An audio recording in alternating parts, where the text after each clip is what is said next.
मैं प्रहलाद तिवारी आपसे हिंदी के विषय में रूबरू हो रहा हूँ। यदि किसी की उपेक्षा करना हो तो उसे दिवस के रूप में बदल दें, जैसे हिंदी दिवस, शिक्षक दिवस, बाल दिवस, मातृ दिवस, पितृ दिवस, ताकि औपचारिकता का निर्वाह हो सके।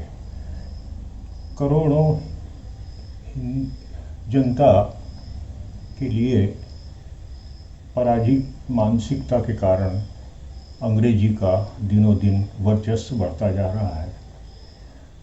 अंग्रेजी माध्यम के संस्थान निरंतर आगे बढ़ते जा रहे हैं और लेकिन इसका दुष्प्रभाव यह है कि हम अपनी परंपरा से कटते चले जा रहे हैं।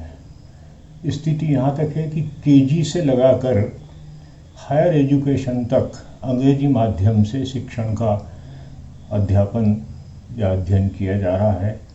उसके कारण यह हुआ है कि अंग्रेजी माध्यम के संस्थान मशरूम की तरह, कुकुरमुत्ते की तरह फैलते जा रहे हैं। और विकृत स्थिति यह है कि गांव से भी प्रबंधन, इस अंग्रेजी माध्यम के स्कूल के प्रबंधन बच्चों को लेने के लिए गांव में बसें भेजते हैं।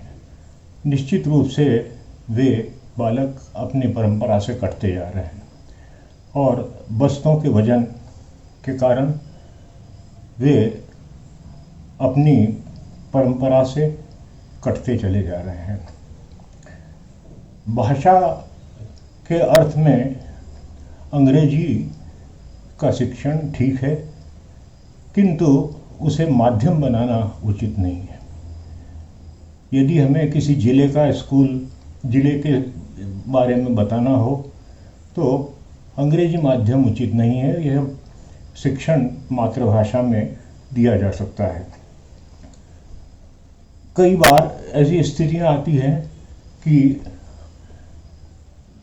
सबसे बड़ी विकृति तो यह दिखाई देती है कि अंग्रेजी के प्रति ज़्यादा संवेदना या लोगों की ज़्यादा अभिरुचि दिनों दिन बढ़ती जा रही है।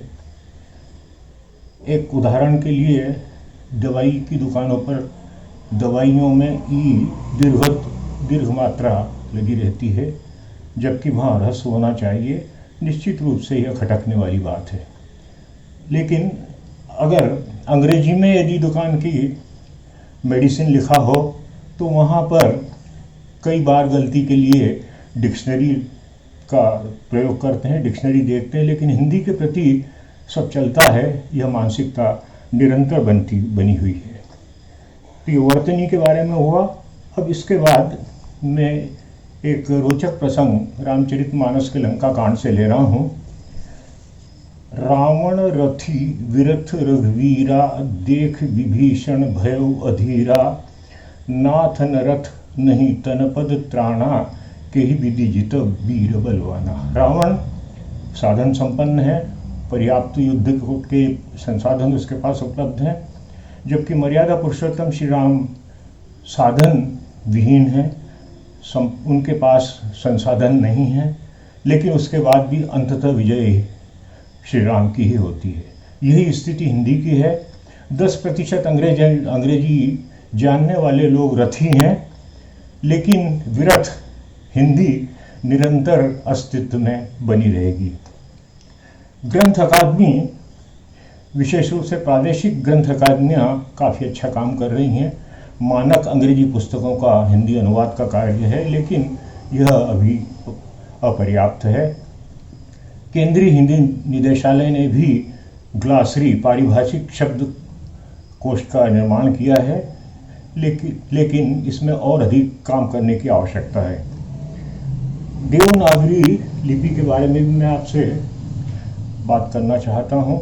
देवनागरी लिपि ऐसी है कि जिसमें जैसा लिखा जाता है वैसा ही बोला जाता है, और सभी भारतीय भाषाओं के लिए यदि देवनागरी पर सहमति बनती है तो यह भारतीय भाषाओं के लिए भी बहुत आवश्यक हो जाएगा और राष्ट्रीय एकता में यह सर्वाधिक महत्वपूर्ण कारक बन जाएगा।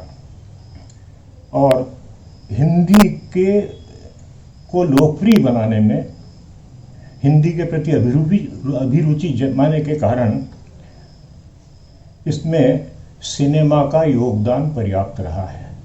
सिनेमा के कारण लोग हिंदी के प्रति आकर्षित हो रहे हैं।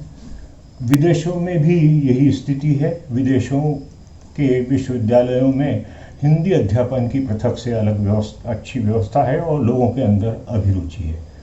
हमारे राष्ट्राध्यक्ष जहाँ कहीं जाते हैं वे प्रायः अंग्रेजी में बोलते हैं, जबकि विदेश से आने वाले राष्ट्राध्यक्ष अपनी मातृभाषा में बोलते हैं और संबंधित देश को उनके लिए अनुवादक की व्यवस्था करना पड़ती है। लेकिन इस परंपरा को पूर्व प्रधानमंत्री अटल बिहारी वाजपेयी और वर्तमान में नरेंद्र मोदी ने इस परंपरा को तोड़ा है, परंपरा का भंजन किया है और हिंदी के प्रति यह उनका बहुत बड़ा अवदान माना जा सकता है।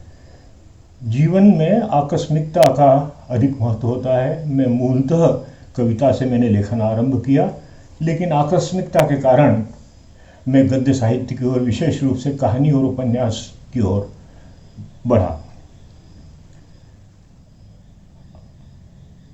अंत में आप सबका धन्यवाद और आपसे अनुरोध है कि मेरी पुस्तकों के बारे में वीडियो आपको उपलब्ध हैं, उन्हें देखने का मैं आपसे विनम्र आग्रह और अनुरोध कर रहा हूँ।